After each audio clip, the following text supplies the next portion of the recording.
देखो बच्चे ये आपका BCS 11 है, ठीक है, PC। अब इसमें पहली यूनिट है computer their origin and application. बच्चों एप्लीकेशन का मतलब सबसे बड़ी दिक्कत है तुम्हारे साथ क्या होती है कि सबसे बड़ी दिक्कत तुम्हारे साथ ये होती है कि तुम जो है तुम्हें वर्डों का मीनिंग ही नहीं पता होता। यकीन मानो अगर तुम्हें वर्डों का मीनिंग भी क्लियर है तो आप उसे बना के भी रखो तो भी आपको आधे मार्क्स मिल जाएंगे आराम से। एप्लीकेशन का मतलब क्या होता है, उपयोग करना यानी यूज़ करना, ठीक है। कंप्यूटर, अब आती है सबसे पहला क्वेश्चन आता है इसमें कंप्यूटर, ठीक है। कंप्यूटर क्या है, कंप्यूटर एक इलेक्ट्रॉनिक डिवाइस है, ठीक है, जो किस लिए यूज़ किया जाता है, परफॉर्मिंग कैलकुलेशन। तो सबसे पहले से जो कंप्यूटर का यूज़ किया गया था कैलकुलेशन के लिए ही किया गया था, जो आपका मैथमेटिकल ऑपरेशन परफॉर्म करने के लिए, ठीक है। लेकिन जैसे इन्होंने देखा इसके फीचर इतने अच्छे हैं, इतने ज़्यादा है, इतना ज़्यादा हर एक एरिया में इसको यूज़ किया जा सकता है, इसलिए इसका हर जगह यूज़ होने लगा, ठीक है। आज आप किसी भी फील्ड में चले जाओ, यहाँ तक कि अगर तुम कहोगे ना कि सर यहाँ पे नहीं होता, वहाँ भी कंप्यूटर पे ही काम होता है। क्यों, इससे पेपर वर्क बचता है आपका। सबसे बड़ी बात क्या है, पेपर वर्क बचता है, टाइम बच जाता है, ठीक है। और डेटा सर्च करना काफ़ी ईजी होता है, ठीक है। डेटा को एक प्लेस से दूसरी प्लेस ले जाना काफ़ी ईजी हो जाता है। जैसे मान लो तुम मैनुअली कर रहे हो, मैनुअली होते हो हाथ से करते हो, और जैसे 20 साल का डेटा है, 20 साल का डेटा 2-3 ट्रक होगा, और 2-3 ट्रक का डॉक्यूमेंट आपको कहीं लेके जाना तो कितना टाइम लगेगा। लेकिन अगर PC के अंदर तो क्या करना, एक हार्ड डिस्क निकालने जाके ले जाओ, उसे बाय यूजिंग व्हाट्सएप, फेसबुक, जिसके थ्रू आपको भेजना, जो भी इलेक्ट्रॉनिक मीडियम यूज़ कर रहे हो उसके थ्रू आप भेज सकते हो। आई बात समझ में, ऐसे आपको लिखना है, ठीक है, क्लियर है। ये जो वर्ड मैंने तुम्हें बोले है ना, आपको कंप्यूटर जो है, कंप्यूटर क्या ये सब लिख के उसका पेज भरोगे, ठीक है। सबसे पहले जो कंप्यूटर था वो एबाकस था, जो चाइना वाले बोलते थे कि हमने बनाया, जिसे हमारे यहाँ पे बच्चे आज भी खेलते हैं। वो जो होता ना कि खिलौने खेलते, एक को निकाला दूसरे में डाल दिया, जैसे 2 इसमें डाला, 2 इसमें, तो टोटल कितने हो गए, 3 हो गए, ठीक है। तो क्योंकि चाइना वालों ने बोला कि भाई कंप्यूटर कैलकुलेशन के लिए, सॉरी उन्होंने पहले कहा कंप्यूटर कैलकुलेशन के लिए यूज़ करा जाता है, तब उन्होंने कहा भाई इससे ये तो हमने पहले ही बना रखा है। लेकिन इंडिया में ऑलरेडी वो बहुत पहले से ही चल रहा था, बच्चे खेलते थे उससे, ठीक है। बाकी जो मेन है वही करना। पास्कल कैलकुलेटर क्या होता है बच्चे, जो एक साइंटिफिक कैलकुलेटर होता है, पास्कल कैलकुलेटर होता है, जिसके अंदर आप क्या करते हो, मल्टीप्लिकेशन, लॉग, एक्सपोनेंट, साइन, कोस, टेन सब की वैल्यू निकाल सकते हो, ठीक है।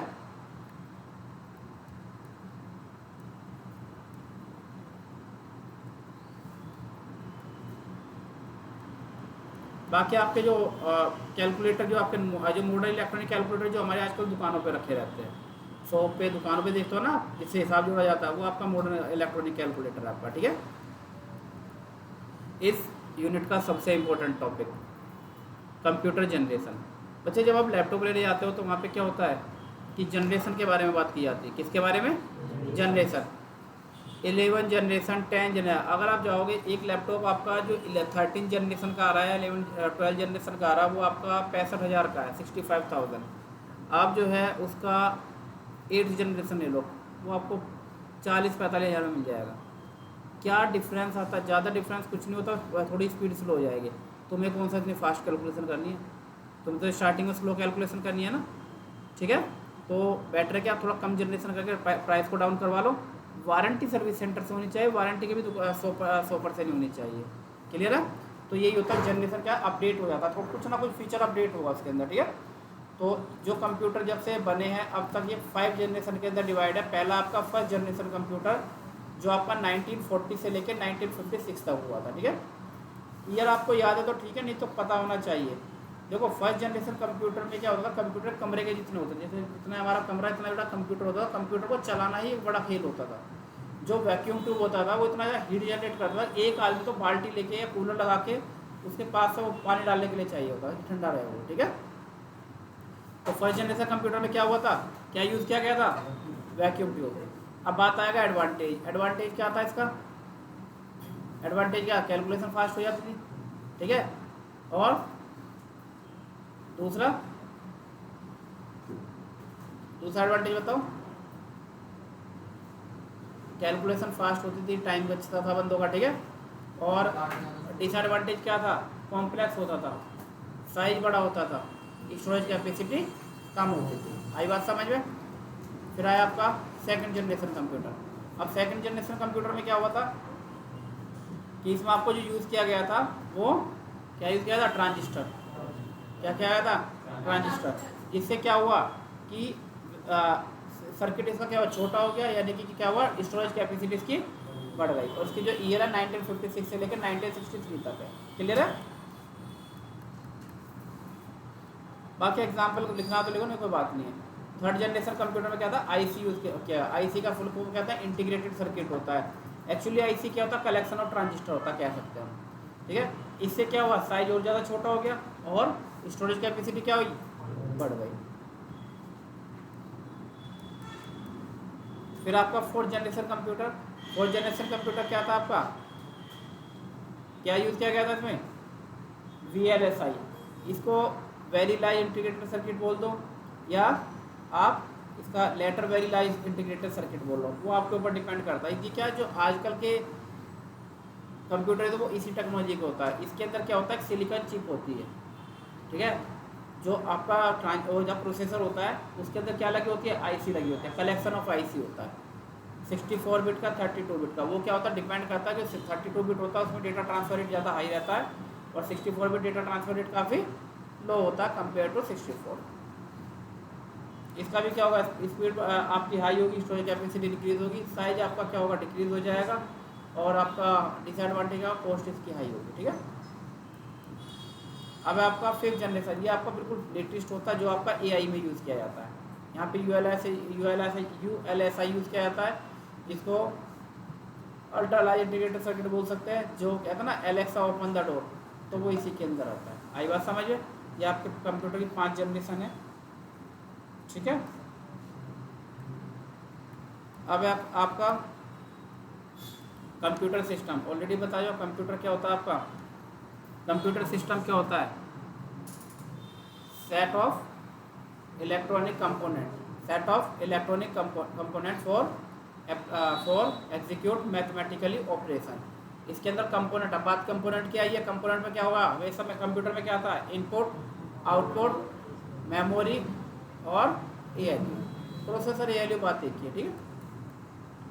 वो उसी के अंदर आ जाएगा पूरा। ठीक है। अब आता है इनपुट। इनपुट डिवाइस क्या होगी हमारी, यहाँ पे जो इनपुट दो कीबोर्ड में, उससे क्या करते हो आप, इनपुट देते हो। दूसरा क्या, स्टोरेज डिवाइस क्या होता है, रैम रोम होता है। रैम क्या होता है, आपकी टेम्परेरी मेमोरी होती है। हार्ड डिस्क, और रोम क्या होती है आपकी, हार्ड डिस्क होती है, परमानेंट मेमोरी होती है। ठीक है। रैम की स्पीड ज़्यादा होती है कंपेयर टू रोम, ध्यान रखना बच्चे। एक बात याद रखना, बेसिक डायग्राम ऑफ कंप्यूटर में क्या आता है, इनपुट आउटपुट आएगा, स्टोरेज आएगा। आउटपुट क्या होगा आपका, प्रिंटर हो गया हमारा, ये हो गया मॉनिटर हो गया। अब आता है ALU। ALU होता है अर्थमेटिक लॉजिक और any mathematical operation perform in computer by using ALU। Computer के अंदर कोई भी आप मैथमेटिकल ऑपरेशन परफॉर्म करते हो, किसके थ्रू होता है वो, ALU के अंदर होता है। फिर आता है आपका कंट्रोल यूनिट। कंट्रोल, इन सबको कंट्रोल करने के लिए क्या होता है आपका, कंट्रोल यूनिट होती है। ठीक है। जैसे कि प्रोसेसर।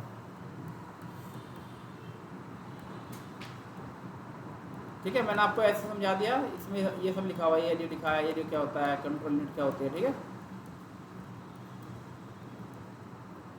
अब है सिस्टम यूनिट। इसमें क्या होता है बच्चे, पोर्ट एंड कनेक्टर। पोर्ट क्या होता है भैया, पोर्ट खाली है क्या, जो डिवाइस जहाँ पे कनेक्ट होती है। कनेक्टर क्या होता है, जहाँ पे डिवाइस लगाई जाती है, जो मीडियम होता है आपका। ठीक है। अब है पावर सप्लाई। इसको SMPS भी कहते हैं कंप्यूटर की लैंग्वेज में। ठीक है।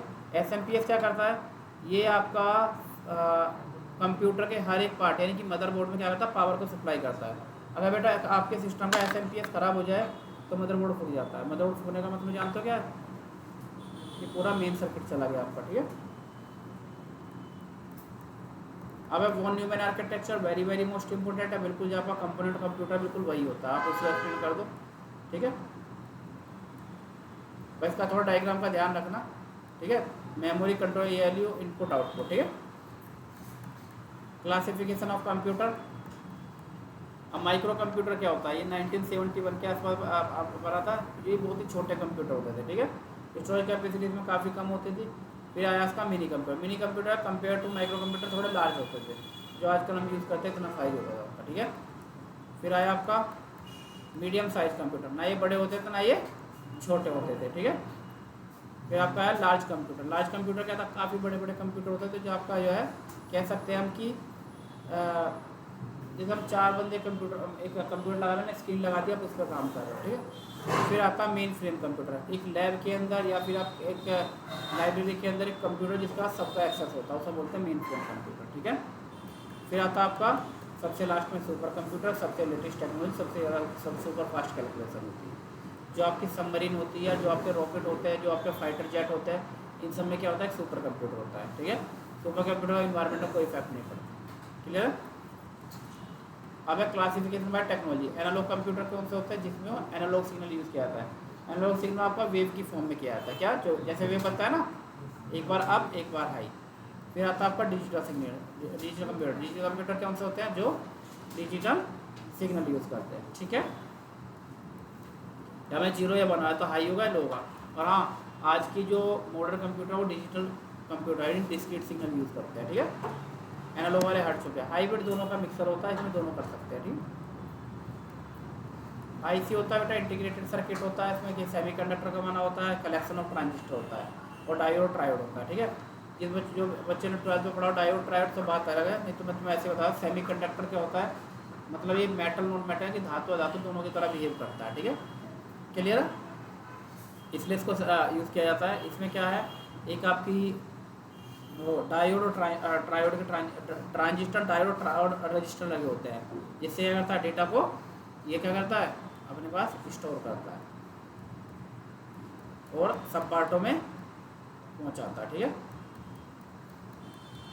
इलेक्ट्रॉनिक सर्किट आपको पता ही है क्या होता है इलेक्ट्रॉनिक सर्किट, जिसमें क्या होता है, बहुत सारे आपके वायर मिलके कंबाइन होके सर्किट को डिज़ाइन करते हैं, जिसके थ्रू आप कहीं भी करंट को ले जा सकते, करंट या चार्ज को ले जा सकते हो।